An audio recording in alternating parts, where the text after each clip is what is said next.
What is going on, guys? The Difference is All Gaming with my review of the七つの大罪, or 7 Deadly Sins, episode 5. And once again, we had another simple episode, but this episode right here, it focused more on like Meliodas, and we see now that because of that, we do have, some very good story progression.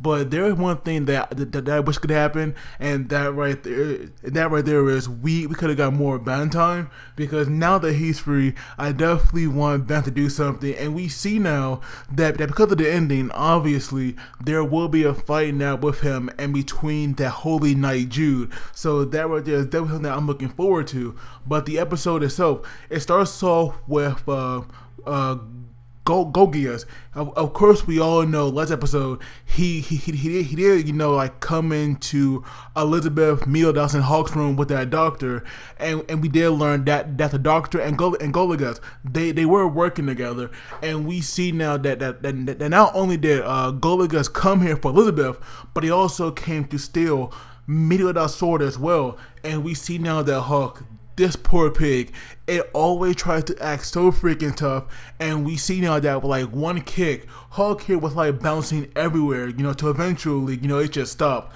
But we do see that when Golgius, when he tried to take Meliodas' sword, we see now that even though he was like supposedly dead, Meliodas wouldn't let this sword go. And we even get this like flashback as well, which was pretty awesome. It goes back to when it goes back to when the 7 Deadly Sins, when they were like good guys, I guess you could say. We see now that there was like one time that like after they had killed all these monsters, we have Meliodas and Ben. They were sitting around this fire, and we see now that like Ben, he actually wanted to see Meliodas' sword, and so we see now that like when he tried to pull it out, we have Meliodas. He had warned Ben over and over again, to not do this, to like just drop and leave him alone, because he would not want to see him angry. And that right there, it just drove Ben, to do it more and more, to eventually Ben here got what he deserved. And we see now that like Meliodas, he attacked him, and not only that, it left a permanent scar on his body. And we see now that when Golgius, when he actually does it, we see now that like powerful aura, this power, it was like coming off of Meliodas, and we see that it was kind of like this darkness just like spreading everywhere.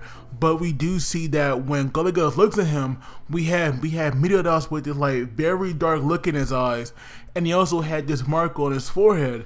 And so apparently Meliodas, he cannot let go of the sword even if he dies, and it must always be on him, because this right here is the only way that he can atone for these sins that he has.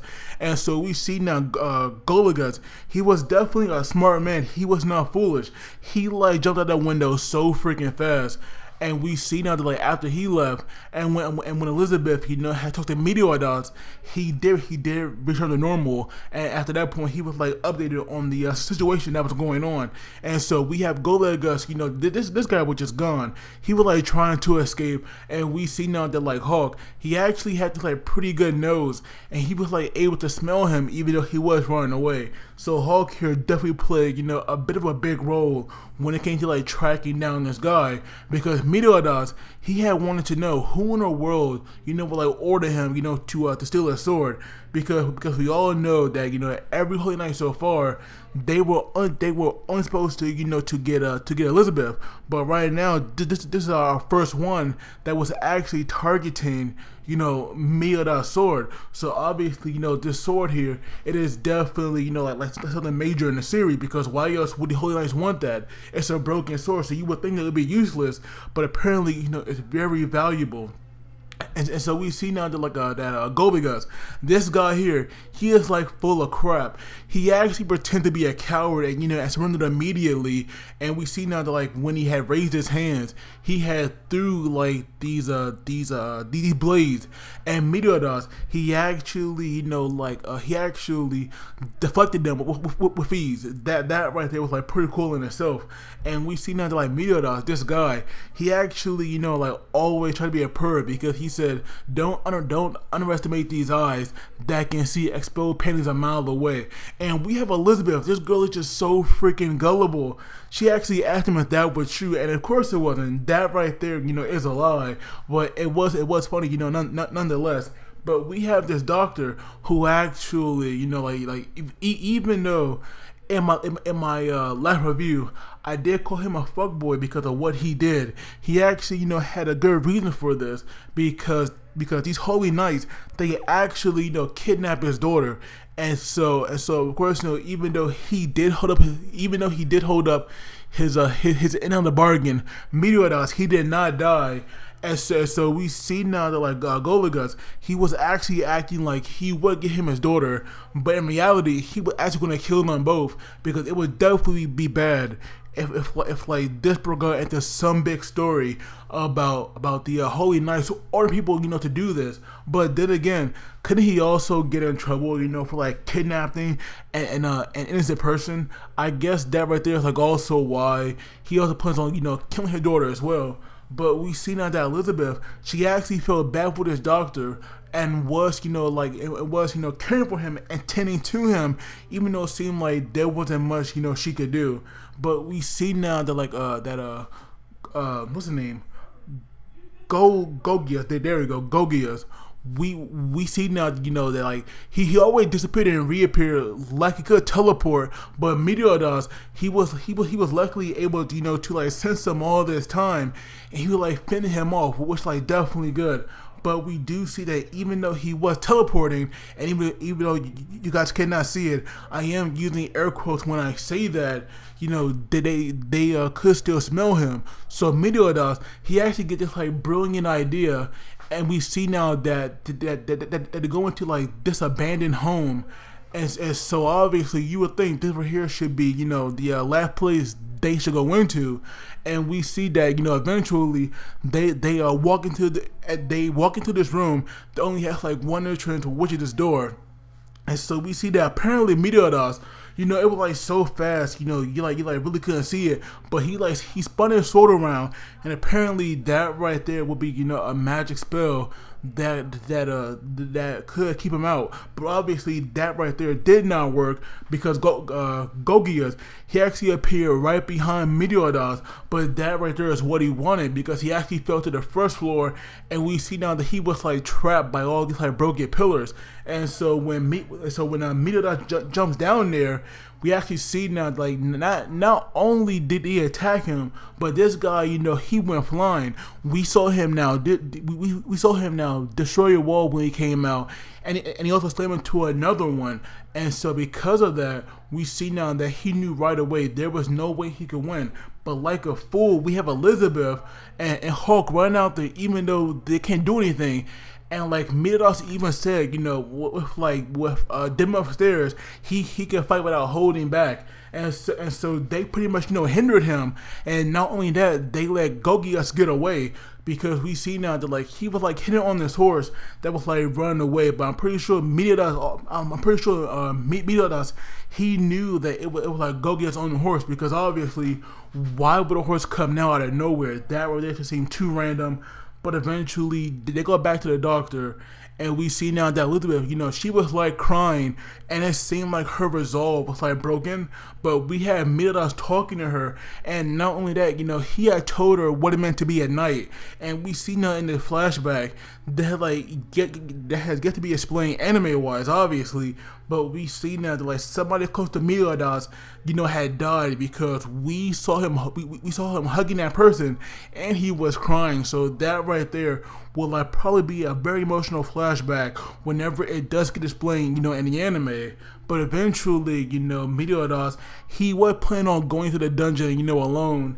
And so eventually we have Elizabeth. She actually ran after him after she had left the doctor, and we see that she had fixed the holder for his sword, the sheath for it, and also his pouch as well. And so that was like definitely nice of her. But we see now that after they had like crossed the bridge and like heading toward the dungeon, we have Diane, who should like been there already. She was like actually standing there like in a daze. Like obviously, you know, something was wrong with her. And eventually, you know, like at first she was talking to them, but then we see that, you know, in their place we saw Ruin, you know, that holy night. Because when Golgius, you know, had got away, he definitely knew how strong, you know, Meliodas was. But it seems that Ruin and what's her name, Phrygia, we see now, you know, that these two have some bigger plan up their sleeve. And so what happened is we see now that Diane, she is now placed under this illusion, and all she sees is Meliodas as Ruin. And so that right there, you know, it just sucks so freaking bad. But at least now we have, you know, like we have a sin versus sin, because eventually, you know, like while they were running away, we have like these farmers, they were like in a road, and Meliodas had to like save them as well. And so eventually, you know, they were able to hide. But when Meliodas went out there, you know, to talk to Diane, we see now that they also fell under the illusion as well. And so both of them, you know, so ruined, you know, rather than who they really were. And we have this fight breaking out, and it was definitely awesome, because we have Diane breaking out her earth bending once again, and we have Meliodas showing off more of his sword skill. But having a sin versus sin, that right there, you know, it's just so freaking huge, because these two, or you know, these like 7 members of the 7 deadly sins, you could like kind of say that they are, or you know, they are some of the most stronger people, you know, in the world here. And so for them to be fighting one, and so for them to be fighting, you know, like each other, not only could it be, you know, like deadly, but it can also be devastating, because we have seen what happens when Diane brings out, you know, her earthbending skills. And so now we have to find each other. But not only that, we have Jericho, who is now naked, but we have all these like perverted guys, you know, staring at her, and we even thought some of them, you know, have a nosebleed. And so we see now that like after you know, Band here got like haircut, he had stolen, you know, Jericho's armor, but he could not wear it because it was too small for him. And so we see now that when he was planning on leaving, he was actually confronted by Jude, and it turns out that like Jude here, he was the holy knight that had brought Band here in the first place. Even though, you know, it is safe to say that Band probably let himself get captured, especially if he broke out so easily. But we see now that when Band here was like trying to leave, he was like impaled in the chest, and at first it seemed like he was in pain, but then he had like a smile on his face, and that right there was a bit creepy. But I definitely I like, to me personally, I cannot wait to see, you know, what Band will like do here. But the episode itself, you know, it was definitely alright. It was like decent. We did have, you know, some pretty good fights, and right now, you know, we have more fights starting. But overall, I definitely enjoyed it, and so for that, I'm going to give it a 7 out of 10. But of course, I'd love to hear your thoughts on this. And as always, don't forget to like the video and subscribe, because it really helps me out. And you guys take it easy. I will see you all next time.